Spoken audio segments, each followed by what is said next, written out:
بسم اللہ الرحمن الرحیم۔ صدقۃ الفطر یعنی فطرانہ۔ صدقۃ الفطر بہت سے احکام میں زکوٰۃ کے ساتھ تعلق رکھتا ہے، یعنی اس کی زکوٰۃ کے ساتھ بہت زیادہ مشابہت ہے۔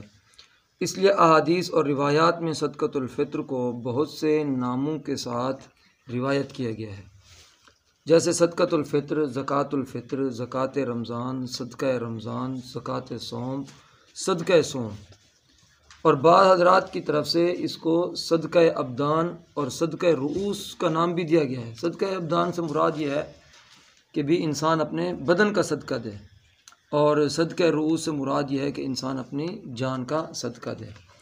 بہت سی احادیث میں اس کی فضیلت اور ادا کرنے کی تائید وارد ہوئی ہے، یعنی صدقۃ الفطر کو ادا کرنے کی تائید اور اس کی فضیلت بھی وارد ہوئی ہے۔ ایک روایت میں یہ ہے کہ جو آدمی صدقۃ الفطر ادا کرتا ہے تو اللہ رب العزت اس کے مال میں برکت عطا فرماتے ہیں اور اسے جنت میں داخل کریں گے، یعنی اتنی بڑی برکت کی چیز ہے۔ اور جب اس کی تاکید وارد ہوئی ہے تو اسی لیے بعض فقہائے کرام اس کو فرض قرار دیتے ہیں، یعنی اب اس کی حیثیت میں فقہا کے مختلف اقوال ہیں۔ بعض حضرات کہتے ہیں کہ صدقۃ الفطر کیا ہے؟ فرض ہے، یعنی اس کی ادائیگی کرنا انسان کے اوپر کیا ہے؟ فرض ہے۔ البتہ فقہائے احناف نے اس کو متعلقہ شرائط پائے جانے پر واجب قرار دیتے ہیں، یعنی صدقۃ الفطر کی جو فقہا کے ہاں شرائط ہیں ان شرائط کے پائے جانے پر واجب قرار دیتے ہیں، لیکن عملی طور پر یہ بھی ادا کرنا فرض ہے، یعنی ویسے تو اس کی حیثیت واجب کی ہے لیکن اس کا ادا کرنا عملی طور پر کیا ہے؟ فرض ہے۔ اب صدقۃ الفطر کے واجب ہونے پر نصاب، یعنی کس آدمی کے اوپر صدقۃ الفطر واجب ہے۔ مین مسئلہ جو ہے لوگوں کو یہ بات بہت کم سمجھ آتی ہے کہ صدقۃ الفطر کس نصاب کے مالک کے اوپر واجب ہوتا ہے۔ جہاں تک غریب یعنی کہ جو آدمی مالدار نہ ہو یا نصاب کا مالک نہ ہو، صدقۃ الفطر کے واجب ہونے یا نہ واجب ہونے کا اس کے ساتھ تعلق ہے۔ تو جمہور فقہا کے نزدیک، دیکھیں جمہور فقہا کے نزدیک صدقۃ الفطر کے لیے کوئی نصاب مقرر نہیں ہے کہ آدمی کے پاس اتنی مالیت ہو، اتنا مال اسباب ہو تو وہ صدقۃ الفطر ادا کرے۔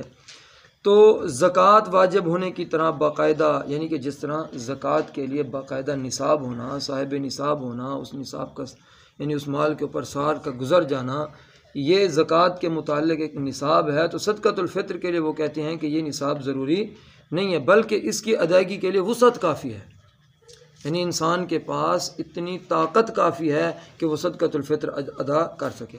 یعنی جمہور کیا کہتے ہیں؟ جمہور کہتے ہیں ان کے نزدیک صدقۃ الفطر ہر اس شخص کو ادا کرنے کا حکم ہے، یعنی صدقۃ الفطر ہر اس شخص کو ادا کرنے کا حکم ہے جس کے پاس اپنی ذات اور جن لوگوں کا اپنے ذمہ نان نفقہ واجب ہے، جیسے اس کی نابالغ اولاد ہے، تو اس کے علاوہ یعنی کہ ان کے خرچ نکال کر ایک رات اور ایک دن کی خوراک کا بندوبست ہو، اس آدمی کے اوپر بھی صدقۃ الفطر واجب ہے۔ البتہ امام اعظم امام ابو حنیفہ رحمۃ اللہ علیہ کے نزدیک، یعنی فقہائے احناف کے نزدیک، صدقۃ الفطر اس شخص پر واجب ہے جو مخصوص نصاب کا مالک ہو۔ اب اس نصاب کے لیے وہی نصاب جو زکوٰۃ کا نصاب ہے، تو اسی لیے جس آدمی کے پاس بھی فرصت ہے، یعنی وسعت ہے، طاقت ہے، تو وہ صدقۃ الفطر کیا کرے؟ ادا کرے۔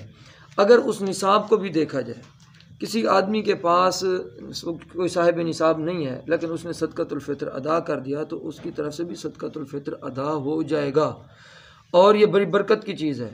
اور علماء اس کی ترغیب بھی دیتے ہیں کہ ہر آدمی جو ہے وہ کیا ہے، جس کے پاس طاقت ہے، فرصت ہے، وہ صدقۃ الفطر ادا کرے، یہ بڑی برکت کی چیز ہے۔ اب صدقۃ الفطر کب ادا کرے، یعنی کہ انسان صدقۃ الفطر کب ادا کرے؟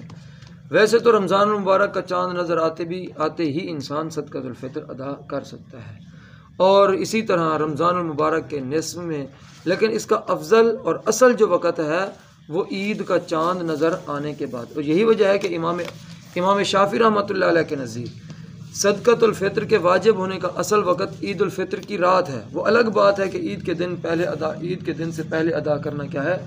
درست ہے، اور مناسب بھی یہی ہے، کیونکہ صدقۃ الفطر میں کی ادائیگی میں خیال رکھا گیا ہے ان غریبوں کا جن کے پاس فرصت نہیں ہوتی، جو عید کو یعنی کہ عید کی خوشیوں میں مالدار لوگوں کے ساتھ شامل نہیں ہو سکتے، تو اسی لیے ان کا خیال رکھنے کے لیے اللہ رب العزت نے اور حضور صلی اللہ علیہ وسلم نے حکم دیا ہے کہ تم صدقۃ الفطر ادا کرو، تاکہ وہ غریب جن کے پاس مال و دولت نہیں ہے تو وہ بھی آپ کی خوشی میں شریک ہو جائیں، ان کے بچے بھی آپ کے بچوں کے ساتھ شریک ہو جائیں۔ تو اسی لیے بہتر یہ ہے کہ آدمی کیا کرے، عید سے پہلے صدقۃ الفطر ادا کر دے، اور یہ سنت بھی ہے اور درست بھی ہے۔ البتہ اگر کوئی آدمی عید سے پہلے صدقۃ الفطر ادا نہیں کر سکتا تو ایسا نہیں ہے کہ صدقۃ الفطر اس کے اوپر معاف ہو جائے گا، نہیں، بلکہ وہ بعد میں ادا کرے، یعنی صدقۃ الفطر اس کے اوپر لازم ہے، وہ بعد میں ادا کر سکتا ہے۔ تو اسی لیے صدقۃ الفطر آدمی جو ہے وہ مسائل پوچھ کر ادا کرنے کی کوشش کرے۔ اللہ رب العزت ہمیں اپنے راستے میں زیادہ سے زیادہ بڑھ چڑھ کر خرچ کرنے کی توفیق عطا فرمائے۔